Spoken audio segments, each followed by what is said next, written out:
I think that there's a few things. I think that number one, communication. I think that communicating whatever you're trying to achieve internally, it turns out is very difficult to do. It seems like it should be easy, but it's not.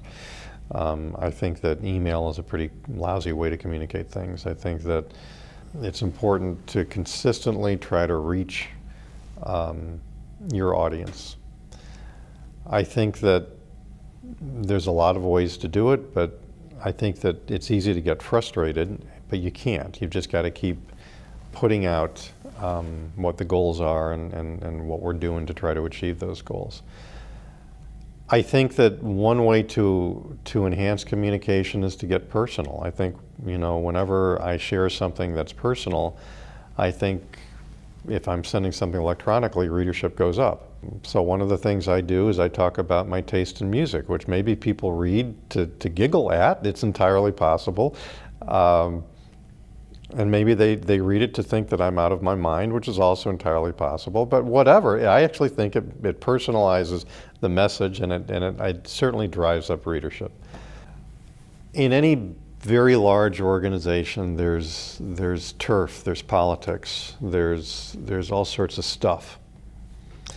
And if you're going to be a leader, you have to be willing to fight the battles that need to be fought, and that takes courage. And I think that can be very hard, because if you do something that your own boss may not agree with, even though you think it's the right thing to do, that obviously can potentially put your own personal career in jeopardy. But if you're going to be an effective leader, you've got to do the right thing.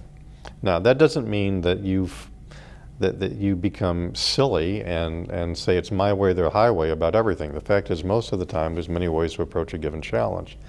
But there are some times, in my case, for the Cancer Center as a whole, when I have to have the courage to say, guys, we're going to do X because Y doesn't make sense. And I'm talking basically to the leaders of the entire organization, and to have the courage to fight those battles. You have to have the courage to fight the fights that need to be fought. And I like to think I do that. I think internally I'm recognized for doing it. I think it certainly generates respect, and it also generates loyalty. And I think one of my first leadership books that I read was something called Loyalty Rules. And there's I actually didn't get the whole concept of loyalty, but loyalty in my mind involves a lot of trust. And so if I have the courage to fight the battles that need to be fought, it generates a tremendous amount of trust within the organization.